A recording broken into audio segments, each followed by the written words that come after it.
नमस्कार मित्रों, आप में से बहुत से लोगों को शायद याद न हो 21 अक्टूबर 1997 का वो दिन। उत्तर प्रदेश विधानसभा में जो घटना घटित हुई, जो युद्ध हुआ, जो हिंसा हुई, आप में से बहुत से लोग शायद भूल गए होंगे उसे, या मालूम न हो कि उस दिन क्या क्या हुआ था। उस दिन तब के मुख्यमंत्री कल्याण सिंह को जो है विश्वास मत हासिल करना था। गवर्नर ने कहा था, प्रोसीडिंग शुरू हुई, उससे पहले ही दल बदल हो रहा था। कांग्रेस के 22 सदस्य इधर चले गए, 12 उधर चले गए, उसके बसपा के, इस तरह से चल रहा था। घटनाक्रम ऐसा ही था। जैसे ही प्रोसीडिंग शुरू हुई, स्पीकर अंदर आए, हॉल उसमें विधानसभा में आए, उन्होंने प्रोसीडिंग शुरू की।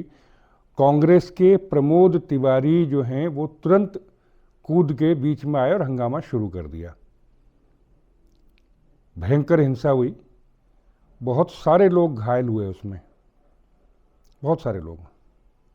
अगर आप अब गूगल करें अभी तो पता लगेगा कि कलराज मिश्रा जैसे सीनियर लोग और बहुत सारे कई सारे लोग जो हैं वो चोटिल हुए, एमएलएस को चोट लगी। ये घटनाक्रम उस दिन का था जो आज भी रिलेवेंट है। ये सिर्फ इसलिए चुना है मैंने ये वीडियो यूपी वाला क्योंकि इसका वीडियो इजीली अवेलेबल है। लेकिन इसके अलावा भी बहुत सारी स्टेट असेंबलीज में इस तरह के सीन हो चुके हैं। कॉमन फैक्टर आप ढूंढिए कि कौन कॉमन पार्टी थी हर इसमें, वो आप ढूंढिए। खैर, अब आते हैं अभी 4 फरवरी 2026 की लोकसभा की कार्रवाई पर। 4 दिन पहले का राष्ट्रपति का बजट सेशन में जो भाषण हुआ, अभिभाषण हुआ, उस पर धन्यवाद प्रस्ताव पर चर्चा थी। शाम को 5 बजे प्रधानमंत्री मोदी ने उसका जवाब देना था, उस चर्चा का अंत करना था। उससे पहले हंगामा होता रहा लगातार, कुछ न किसी बहाने से। वो तो हर बार होता है, जब भी पार्लियामेंट सेशन शुरू होता है, कोई विदेश में कुछ छपता है, कहीं कोई रिपोर्ट आ जाती है, राहुल गांधी उसको लेके खड़ा हो जाता है और उसके बाद वो पूरा सेशन जो है वॉश आउट हो जाता है। ये पूरा मोडस ऑपरेंडी पिछले 10-11 साल से देख रहे हैं। पिछले 4-5 साल से तो लगातार ही हो रहा है। तो इस बार भी यही हुआ, कोई कैरावा में कोई रिपोर्ट छपी, उसके बाद वो शुरू हो गया। खैर, तो 5 बजे प्रधानमंत्री ने भाषण देना था, उस चर्चा का जवाब देना था। हुआ क्या कि उससे पहले लोकसभा स्थगित थी थोड़ी देर के लिए। तो जब वो शुरू हुआ तो इनकी स्ट्रेटजी बनी और इन लोगों ने, राहुल गांधी ने जो है वो स्ट्रेटजी बनवाई और उसके बाद 8-10 महिला जो सांसद थीं उनको प्रधानमंत्री की सीट के चारों तरफ खड़ा कर दिया। एग्रेसिव पोस्चरिंग में, बहुत एग्रेसिव पोस्चरिंग थी। उसके बाद जो है वो प्रधानमंत्री आए नहीं। जब ये पता लग गया कि सदन स्थगित हो रहा है और प्रधानमंत्री भाषण नहीं देंगे, तो ये लोग जो हैं वो इनके निशाने पर, दूसरा जो था वो निशिकांत दुबे थे जो मेंबर ऑफ पार्लियामेंट है। फिर ये उनकी तरफ कूदे। बहुत लोगों ने जो है बीच में आ गए, मंत्री वगैरह आ गए, सांसद आ गए और उनको कहा गया आप सदन छोड़ के चले जाओ। तो निशिकांत दुबे को सदन से बाहर निकाल दिया बीजेपी वालों ने ही। इस तरह से उनकी जान बची। तो ये सारा हंगामा हुआ। अब इसके बारे में जो है स्पीकर ने दूसरे दिन एक स्टेटमेंट दिया। जब सदन के नेता को सम्माननीय महामहिम राष्ट्रपति के अभिभाषण पर जवाब देना था, तो मेरे पास पुख्ता ऐसी जानकारी आई कि कांग्रेस पार्टी के कई सदस्य माननीय प्रधानमंत्री जी के आसन पर पहुंचकर कोई भी अप्रत्याशित घटना कर सकते थे। ये दृश्य मैंने सदन में देखा भी सही। अगर ये घटना हो जाती तो ये अत्यंत अप्रिय दृश्य देश के लोकतांत्रिक परंपराओं को तार तार कर देता। इसको टालने के लिए मैंने माननीय प्रधानमंत्री से आग्रह किया कि उन्हें सदन में नहीं आना चाहिए। लोकसभा अध्यक्ष ओम बिरला ने जो कहा वो सबने देखा, वैसे भी देखा कि कांग्रेस ने वर्षा गायकवाड़ जो थी मेंबर ऑफ पार्लियामेंट उनको खड़ा किया, कादिया काव्या को खड़ा किया, शोभा बचाव को खड़ा किया, सुधा रामाकृष्णन को खड़ा किया, ज्योतिमणि सेनमिलाई को खड़ा किया, जैनीमन ठाकुर को खड़ा किया। ये कुल 6-7 लोग प्रमुखता से थे, इनके पीछे बाकी भी थी। राहुल गांधी की स्ट्रेटजी बिल्कुल साफ थी। इरादा क्या था कि कुछ घटना घटित की जाए जिस पर जो है भारत का लोकतंत्र जो है वो शर्मसार हो।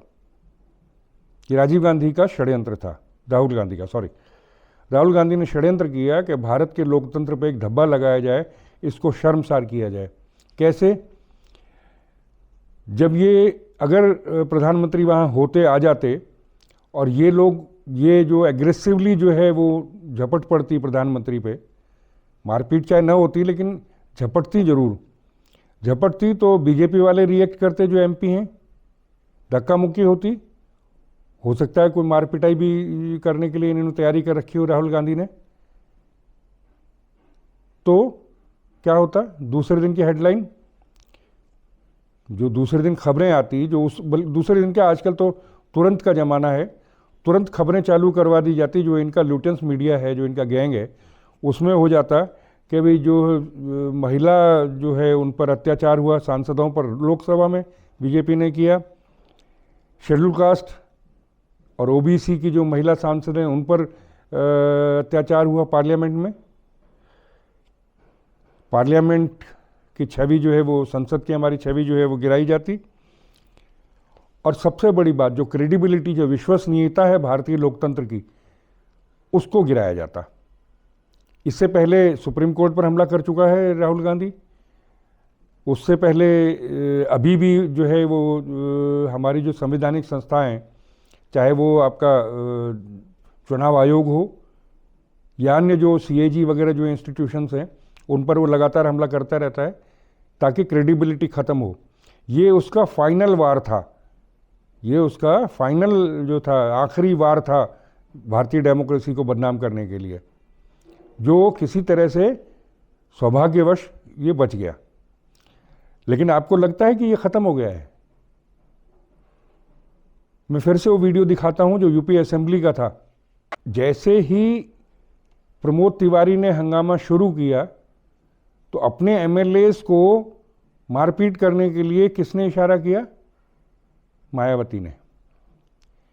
और यही काम राहुल गांधी पार्लियामेंट में कई बार कर चुके हैं, आप देख चुके हैं। The pictures of Rahul Gandhi directing the MPs there to stoop into the well. Remember, the entire time that Prime Minister Modi spoke yesterday was when the opposition in fact chanted slogans, and continuously there was sloganeering. Rahul Gandhi को जो tool kit दी गई है उसमें उसका जो participation है या उसकी जो भूमिका है वो यही है कि लीडर ऑफ अपोजिशन होते हुए वो भारत के लोकतंत्र पर इस तरह के प्रहार करते रहे। और ये रुकेगा नहीं, राहुल गांधी रुकने वालों में से नहीं है। ये दुष्ट बुद्धि अभी यही और करेगा, बार बार करेगा। इसका इंडिकेशन जो है वो पवन खेड़ा के ट्वीट में है, वो आशुतोष के ट्वीट में है, वो आलोक शर्मा के ट्वीट में है। वो जो कांग्रेसी लगातार उसी को जो ट्वीट कर रहे हैं, लोकसभा तो झांकी है, PMO से भगाना बाकी है। लोकसभा तो झांकी है, PMO से भगाना बाकी है। ये क्लियर इंडिकेशन है कि पार्लियामेंट में इस तरह के हंगामे रोज होंगे, रोज PM पर इसी तरह से हमला किया जाएगा और रोज इसी तरह से कोशिश की जाएगी कि किसी तरह से बीजेपी रिएक्ट करे और फिर वो सब कुछ छपे जो छपना चाहते हैं, वो सब कुछ वीडियोस बनाए जाए जो बनाने की तैयारी करके रखे हुए हैं। ये पहला मौका नहीं है और न ये आखिरी होगा। जब तक ये घटित ना कर दे तब तक राहुल गांधी लगा रहेगा। तो आज के अंक में इतना ही। नमस्कार।